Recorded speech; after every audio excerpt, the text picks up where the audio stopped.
Welcome to my YouTube channel. आज हम चर्चा करने जा रहे हैं कर्क रेखा और मानक समय रेखा क्या है, इसका निर्धारण करते हैं। तो ये मेरा ग्लोब है, ग्लोब ही से पता चलता है कि कर्क रेखा, ये जो कर्क रेखा है, इसी कर्क रेखा से हमारा भारत, इसी कर्क रेखा पर हमारा भारत जो है ऐसे बीचों बीच होके गुजरा है। इसी भारत के बीचों बीच से होकर कर्क रेखा गया है। इसी कर्क रेखा के ई वाले क्षेत्र को, इस वाले क्षेत्र को हम लोग उष्ण कटिबंध कहते हैं। उष्ण कटिबंध, क्योंकि इसी क्षेत्र में अधिकतम गर्मी होने के कारण उष्ण कटिबंध कहा गया है। एक और रेखा है, ये रेखा है, इस रेखा को कहते हैं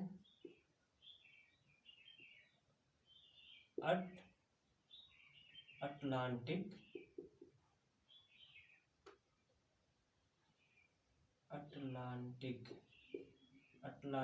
वृत्त। इस वाले क्षेत्र में ना गर्मी पड़ती है ज्यादा, ना अधिक ठंडी पड़ती है, इसलिए इस क्षेत्र को हम कहते हैं उपोष्ण। इसी तरीके से एक और क्षेत्र है, एक और रेखा गई है, इस रेखा को कहते हैं आर्कटिक वृत्त।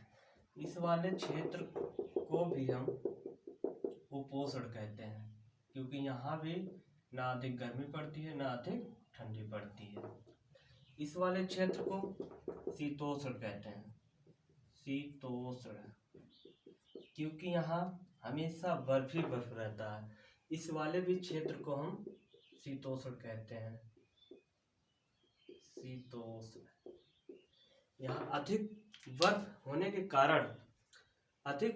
के कारण इसे हम शीतोष्ण कहते हैं। इस वाले क्षेत्र को शीतोष्ण कहते हैं, इस वाले क्षेत्र को भी शीतोष्ण कहते हैं, क्योंकि यहाँ सूर्य की रोशनी सीधी सीधी नहीं आती है, तिरछी आती है, वो भी कम आती, इसलिए यहाँ अधिकतम ठंडी पड़ती है। इस वाले एरिया में अधिकतम ठंडी पड़ती है।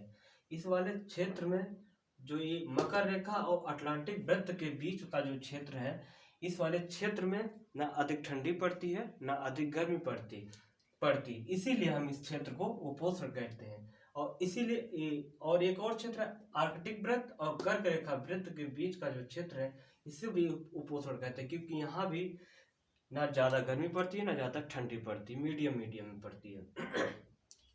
अब बात रही भारत हमारा यहाँ है। भारत हमारा इसी कर्क रेखा के बीचों बीच होकर गुजरता है। जैसे यहाँ से कर्क रेखा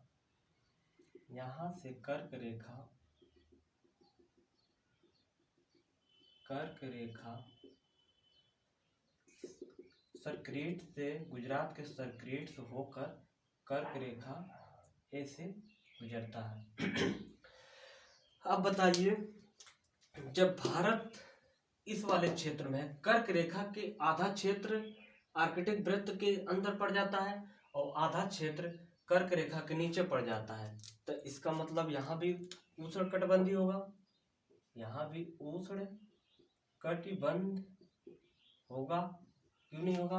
क्योंकि भाई आधा क्षेत्र तो यहाँ गर्मी वाले क्षेत्र में पड़ रहा है और आधा उपोष्ण वाले क्षेत्र में पड़ रहा है। ये देखिए, उपोष्ण क्षेत्र में पड़ रहा है, तो इसलिए यहाँ का आधा क्षेत्र उपोष्ण हो गया, उपोष्ण। अब बताइए, अब भारत के दो जलवायु क्षेत्र दो कैसे निर्धारण होगा कि उपोष्ण है कि कटिबंध है? कैसे हम निर्धारण करेंगे कि उपोष्ण है कि कटिबंध है, उष्ण कटिबंध है कि उपोष्ण कटिबंध है? कैसे निर्धारण करेंगे? एक्चुअली बात ये है, यहाँ हमारा हिमालय है, ऐसे हिमालय गया है, और यहाँ हमारा थार, राजस्थान का एक थार मरुस्थल है, इसी से हमारा पता चलता है। ये जलवायु चैप्टर में जब आगे पढ़ाएंगे इसके बारे में चर्चा करेंगे।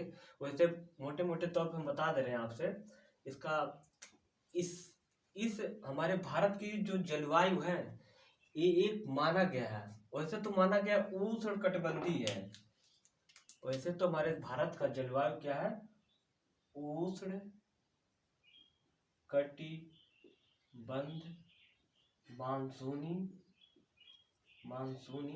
जलवायु है, ये होती है। अब जब हम आगे वाले चैप्टर में पढ़ाएंगे मानसून का और ये कटिबंध का, तो आगे हम बताएंगे, इसके बारे में चर्चा करेंगे, क्यों वो पोषण नहीं हो रहा, क्यों कटिबंध माना जा रहा है, इसके बारे में हम आगे चर्चा करेंगे। बात मेरा आ गया कर्क रेखा की, तो हमारा कर्क रेखा किस किस राज्यों से होकर गुजरा, इसके बारे में हम चर्चा करते हैं।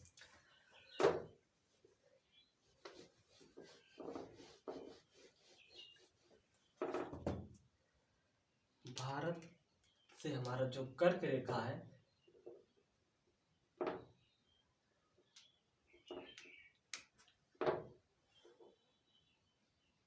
भारत के 8 राज्यों से कर्क रेखा गुजरती है।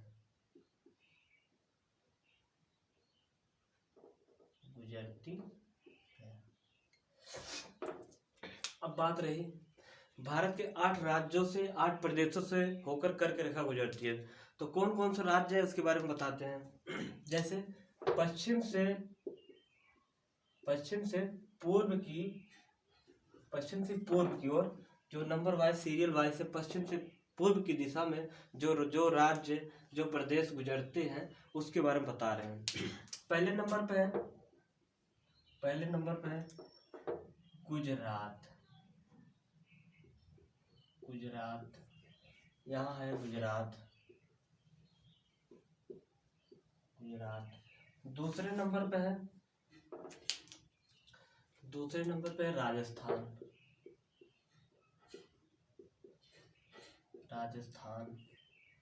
यहाँ हो गया राजस्थान।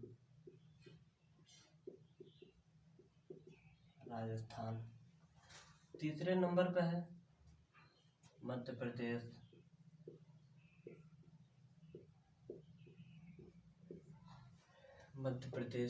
यहाँ हो गया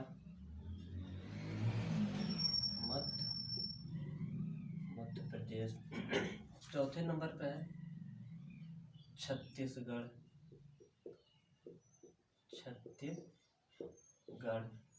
पांचवें नंबर पे, वहाँ तो मैप थोड़ा छोटा बन गया है इसलिए यहाँ लिख दे रहे हैं छत्तीसगढ़, झारखंड। पांचवें नंबर पे। छठे नंबर पे है आपका ये पश्चिम बंगाल।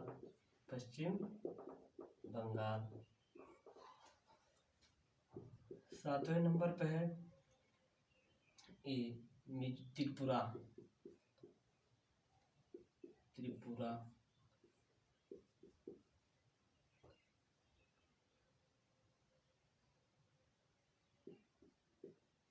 आठवें नंबर पे है मिजोरम। हमारे जो प्रदेश की 3 राजधानी है,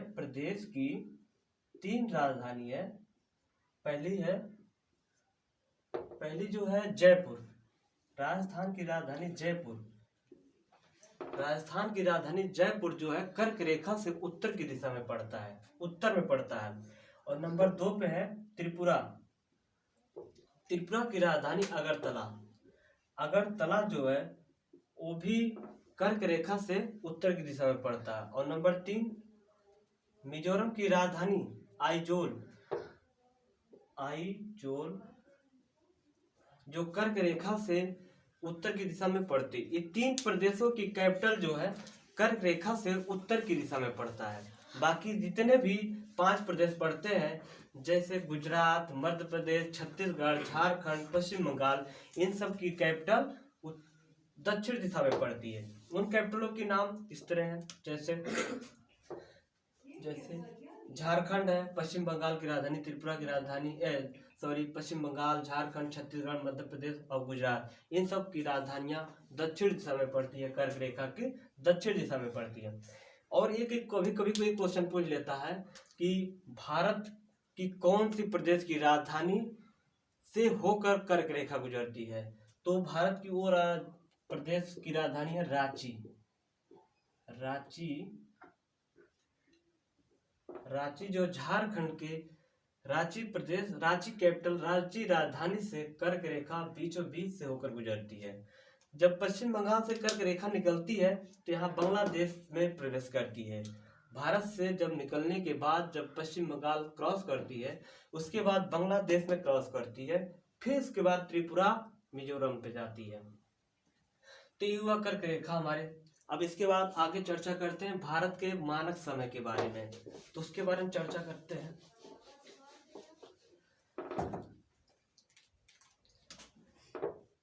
भारत के मानक समय रेखा IST, इंडियन स्टैंडर्ड टाइमलाइन, इसके बारे में चर्चा करते हैं।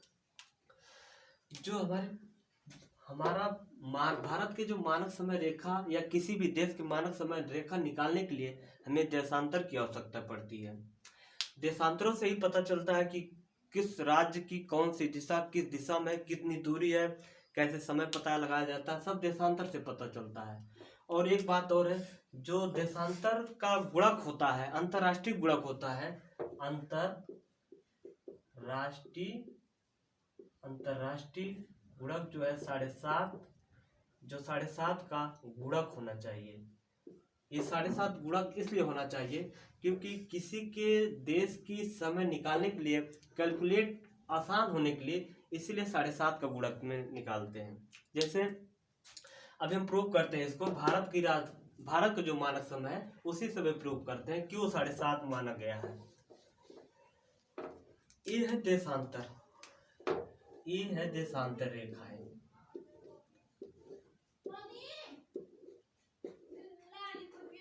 ये है देशांतर रेखाएं। यहाँ पूरब है, यहाँ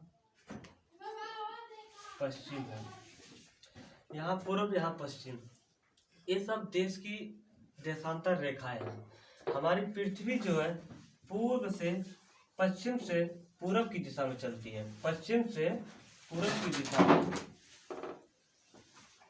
पश्चिम से हमारी जो पृथ्वी है पश्चिम से पूरब की दिशा में चलती है।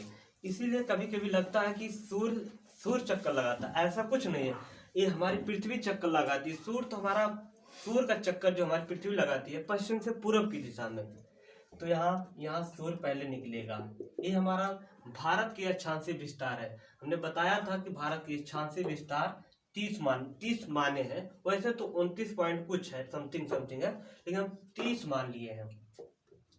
इसको निकालने के लिए सबसे पहले जो हमारी पृथ्वी है 350 डिग्री का कोण बनाती है। एक पृथ्वी जो एक चक्कर लगाती है तो 24 घंटे में चक्कर लगाती है। कितने घंटे में? 24 घंटे में लगाती है। जैसे 360 डिग्री कोण बनाने में इसे 1440 मिनट का समय लगता है। तो 1 डिग्री कोण बनाने में, एक देशांतर जाने में उसे कितना समय लगता है? तो हम 1440 से 360 में डिवाइड करेंगे तो हमारा निकल के आएगा 1 देशांतर चलने में उसे 4 मिनट का समय लगता है। 4 मिनट का समय लगता है। ये हमारा भारत का विस्तार है। भारत में मान लेते हैं यहाँ गुजरात है, और यहाँ पूर्व की दिशा में मान के लेते हैं अरुणाचल प्रदेश है। अरुणाचल प्रदेश है। जैसे हमने बताया था कि पृथ्वी जो है पूर्व से पश्चिम की ओर चक्कर लगाती है, पश्चिम से पूर्व की ओर चक्कर लगाती है, तो जाहिर सी बात है सूर्य यहाँ से निकलेगा।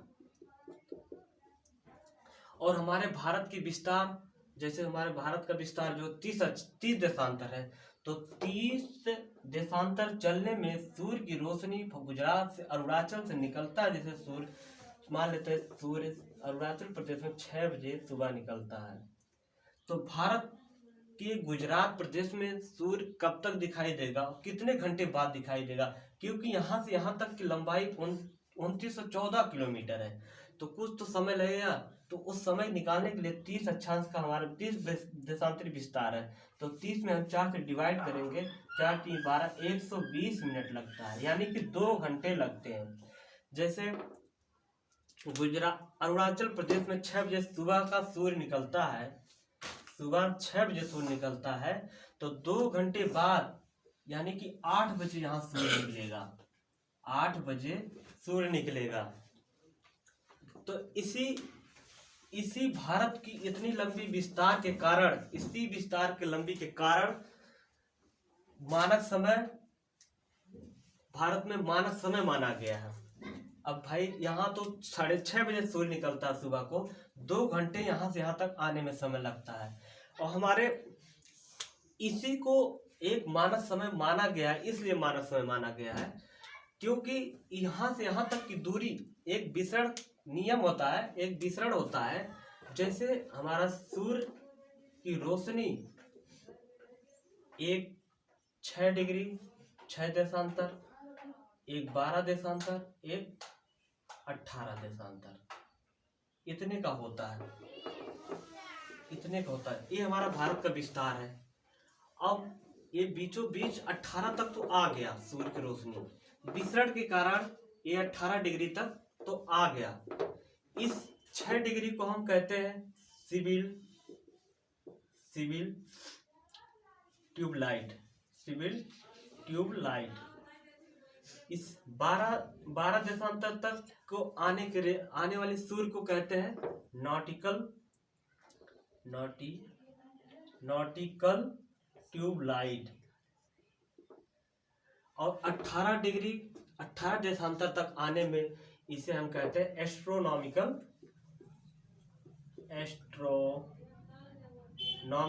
ट्यूबलाइट कहते हैं। क्योंकि सूर्य की रोशनी जब अरुणाचल प्रदेश में मान लेते हैं 6 बजे निकलता है, तो सूर्य की रोशनी 18 देशांतर रेखाएं तक ही निकल सकती है, दिखाई दे सकती है।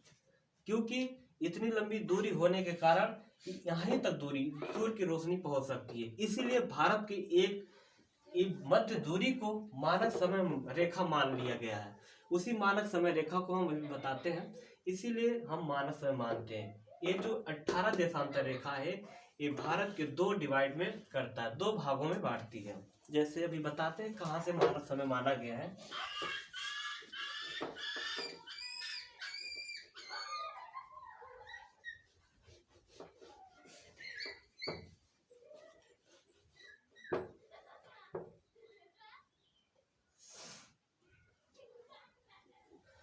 भारत के मानक समय कहाँ से माना गया?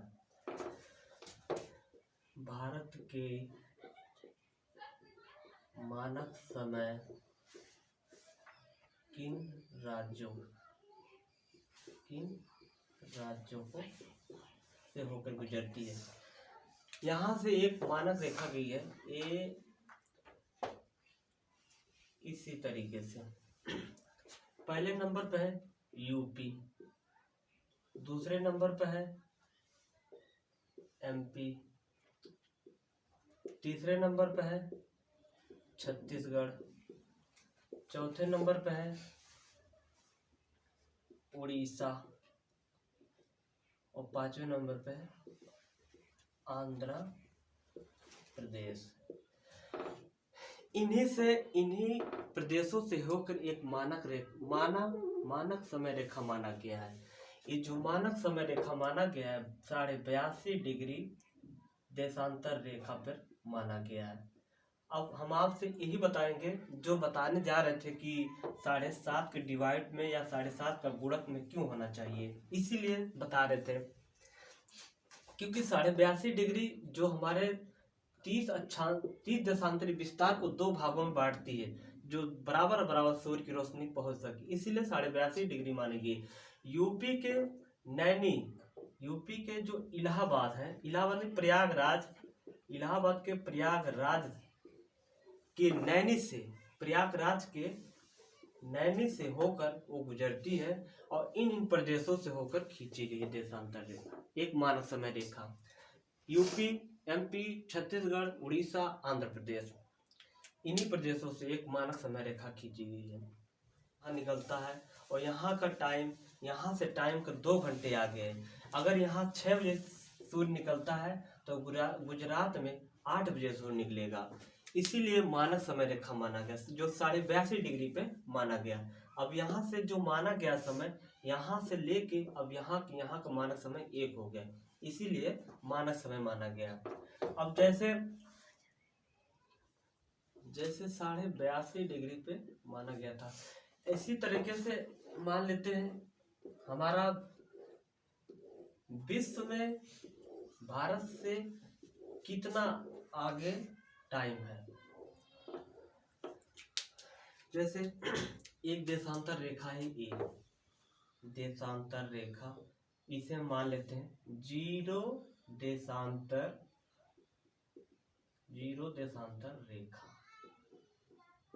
ये अंतरराष्ट्रीय तिथि समय रेखा माना गया, जो इसे हम GMT कहते हैं, GMT, ग्रीन मीन टाइमलाइन। ये अंतरराष्ट्रीय माना गया। ये लंदन के, यहाँ एक लंदन शहर पड़ता है, लंदन के एक ग्रीनविच प्रयोगशाला से होकर एक गुजरा है। अब मान लेते हैं भारत यहाँ है, मान लेते हैं भारत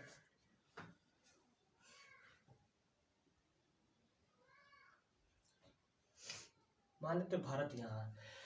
और भारत का जो मानक समय माना गया है 82.5 डिग्री पर माना गया, 82.5 डिग्री देशांतर माना गया। अब लंदन से 82.5 डिग्री, अब सूर्य तो पूरब से निकलेगा, ये मान लेते हैं पूर्व है, ये है पश्चिम, ये है पश्चिम। ये बताइए अब जब सूर्य निकलेगा और हमारा जो पृथ्वी है पश्चिम से पूर्व की दिशा में चक्कर लगाता है, और हमारे 0 से लेके 82 तक के जो माना गया भारत का समय लंदन के समय से कितना आगे, इसका हम पता कैसे लगाते हैं? इसका पता हम लगाते हैं इससे, एक देशांतर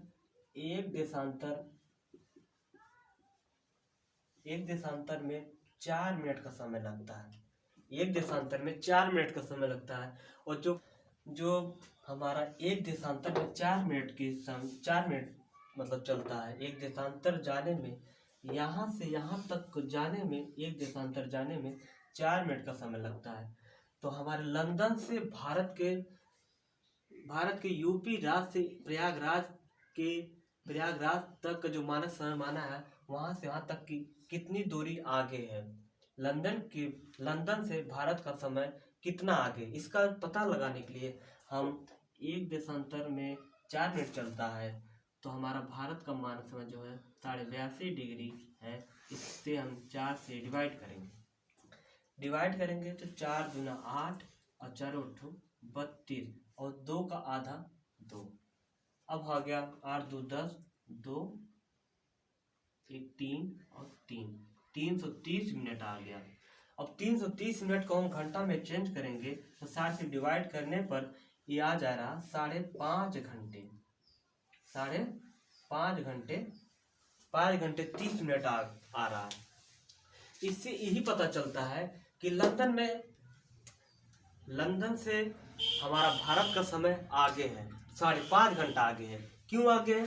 क्योंकि पृथ्वी हमारी जो है पश्चिम से पूरब की दिशा में चक्कर लगाती है और सूर्य पूरब में निकलता है पहले, इसीलिए लंदन से हमारा भारत 5.5 घंटा आगे है। अगर यहाँ मान लेते हैं यहाँ 5 सूर्य 6 बजे निकलता है, यहाँ सूर्य 6 बजे निकलता है, तो लंदन में 6 में 5 जोड़ देंगे, 5.5 घंटा जोड़ेंगे, 6 5 11, 11:30 बजे यहाँ सूर्य निकलेगा, 11:30 बजे सूर्य उदय होगा। तो आज का क्लास कैसा लगा? अगर अच्छा लगे तो सबसे पहले लाइक करें, कमेंट